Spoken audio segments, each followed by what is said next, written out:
வணக்கங்க.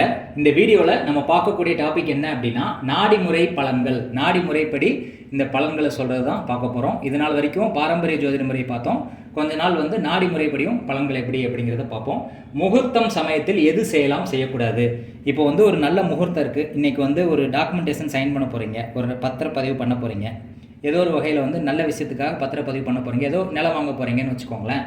அப்போ அந்த டைமில் முகூர்த்தத்தை மட்டும் ஒருத்தர் குறித்து கொடுத்துட்டாரு. ஆனால் அன்றைக்கி இருக்க கிரக நிலவரத்தையும் நம்ம ப்ராப்பராக கவனிக்கணும். அந்த கரெக்டான கிரக நிலவரத்தை வச்சு நம்ம அந்த குறிப்பிட்ட டைமில் போய் டாக்குமெண்டேஷன் சைன் பண்ணும்போது அது கண்டிப்பாக வெற்றிகளை கொடுக்கும். அது எப்படிங்கிறது தான் பார்க்க போகிறோம். உதாரணத்துக்கு ஒப்பந்தம் கையெழுத்திடுதல் அப்படிங்கிறது தான் பார்க்க போகிறோம். அன்னைக்கு கோச்சாரத்தில், அதாவது இந்த முகூர்த்த நேரத்தில் அன்னைக்கு இருக்கக்கூடிய கோச்சாரத்தில் புதனுக்கு 1, 5, 9 இல்லாட்டி 3, 7, 11 இல்லாட்டி 2, 12 இந்த இடத்துல குரு அப்படிங்கிற கிரகம் இருந்தாலோ சனி அப்படிங்கிற கிரகம் இருந்தாலோ அன்னைக்கு நீங்கள் கையெழுத்து போடுறதுக்கு போகலாம், தப்பு இல்லை. நல்லா புரிஞ்சுக்கோங்க. புதன் இருக்கக்கூடிய ராசி, இப்போ உதாரணத்துக்கு புதன் மேச ராசியில் இருக்குதுன்னு வச்சுக்கோங்களேன். புதன் மேச ராசியில் இருக்குதுன்னா புதன் இருக்கக்கூடிய ராசி மேச ராசி, அதுக்கு 5வது ராசி சிம்ம ராசி, அதுக்கு 9வது ராசி தனுசு ராசி. இந்த இடத்துல குருவோ சனியோ இருந்தால் நல்லது. அதே மாதிரி மேசராசி இருக்கிறதுக்கு 3வது ராசி என்ன, மிதுனம். இது 7வது ராசி என்ன, துலாம். 11வது ராசி என்ன, கும்பம். அப்போ மேசம், சிம்மம், தனுசு, மிதுனம், துலாம், கும்பம் அப்படிங்கிற ராசி. அதே மாதிரி மேசராசிக்கு முந்தின ராசி என்ன, மீன ராசி. மேசராசிக்கு அடுத்த ராசி என்ன, அது ரிஷபராசி. அப்போ மேசம், சிம்மம், தனுசு, அதுக்கப்புறம் பார்த்தீங்கன்னா மிதுனம், துலாம், கும்பம், அதுக்கடுத்து பார்த்தீங்கன்னா மீனம், அதுக்கடுத்து ரிஷபம். இந்த இடத்துல குரு அல்லது சனி ஏதாவது ஒரு பிளானட் இருந்தது அப்படின்னா அன்னைக்கு முகூர்த்த டைமில் இருந்தது அப்படின்னா நீங்கள் கண்டிப்பாக போயிட்டு டாக்குமெண்டேஷன் சைன் பண்ணலாம், உங்களுக்கு வெற்றிகரமாக அமையும் அப்படிங்கிறத சொல்லலாம். நீங்கள் கவனிக்க வேண்டிய விஷயம் என்ன அப்படின்னா, புதன் இருக்கக்கூடிய இடத்துல இருந்து 1, 5, 9 ராகு கேது இருந்தது அப்படின்னா அன்னைக்கு நீங்கள் டாக்குமெண்டேஷன் சைன் பண்ணக்கூடாது. பண்ணைக்கு அப்படின்னா கண்டிப்பாக வில்லங்கத்தை ஏற்படுத்தி கொடுக்கும். இந்த சொத்தில் ஏதாவது வில்லங்கம் இருக்கும், அல்லது அது மூலிமா உங்களுக்கு பிரச்சனை கொடுக்கும். அதனால் புதன் இருக்க ராசி மேசராசி அப்படின்னா புதன் இருக்கக்கூடிய மேசராசிலையும் ராகு கேது இருக்கக்கூடாது. சிம்ம ராசி, அதுக்கு 5வது ராசி சிம்ம ராசிலையும் ராகு கேது இருக்கக்கூடாது. தனுசு ராசிலையும் ராகு கேது இருக்கக்கூடாது. நான் சொல்கிறது அன்னைக்கு இருக்கக்கூடிய கோச்சார் நிலவரத்தில் சொல்கிறேன்.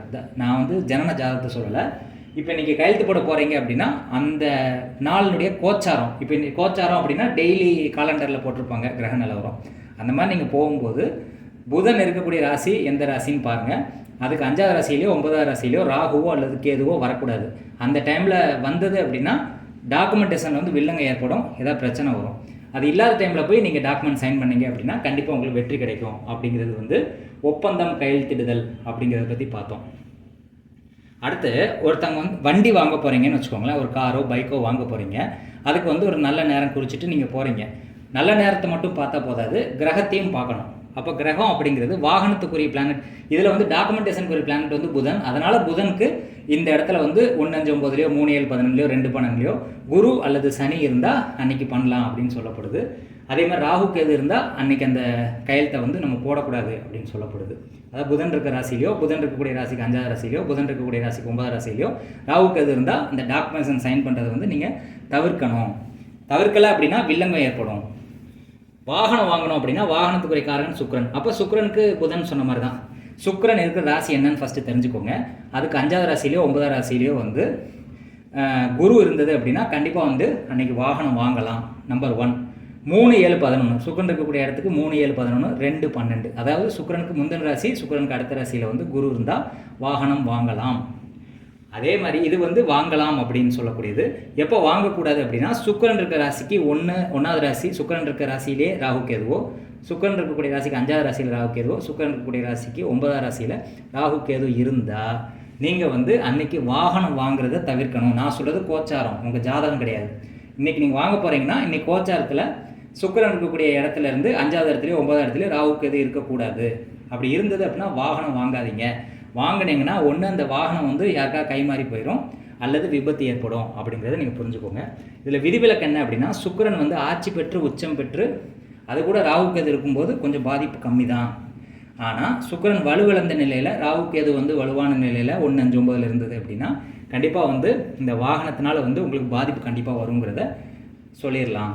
அப்போ நீங்கள் டாக்குமெண்டேஷன் கையெழுத்து போட போகிறீங்க அப்படின்னா எப்படி எந்தெந்த விஷயங்களை கவனிக்கணும், எந்தெந்த விஷயங்கள் செய்யக்கூடாது அப்படின்னு பார்த்தோம். அதே மாதிரி வந்து ஒரு பைக்கு அல்லது கார் வாங்க போகிறோம் அப்படின்னா அன்றைக்கி இருக்கக்கூடிய கோச்சாரத்தன்னைக்கு எப்படிலாம் கிரக அமைப்பு இருக்கணும், எப்படிலாம் இருக்கக்கூடாது, எந்த டைமில் வாங்கக்கூடாது அப்படிங்கிறதையும் பார்த்தோம். இதே மாதிரி வந்து நிறைய பதிவுகள் வந்து நான் போடலான் இருக்கேன். கண்டிப்பாக இந்த முகூர்த்தத்தை பற்றின விஷயங்களை வந்து எல்லோரும் தெரிஞ்சுக்கணும் அப்படிங்கிறது தான் என்னுடைய புரிதல். எல்லோரும் புரிஞ்சு பயனடையணும். எந்தெந்த செயல்கள் வந்து எந்தெந்த டைமில் செய்யலாம் அப்படிங்கிறத இந்த மாதிரி பதிவுகளை வந்து நாடி ஜோதிட முறைப்படி அடுத்தடுத்து போடலான் இருக்கேன். பார்த்து சப்போர்ட் பண்ணுங்கள். நன்றி, வணக்கம்.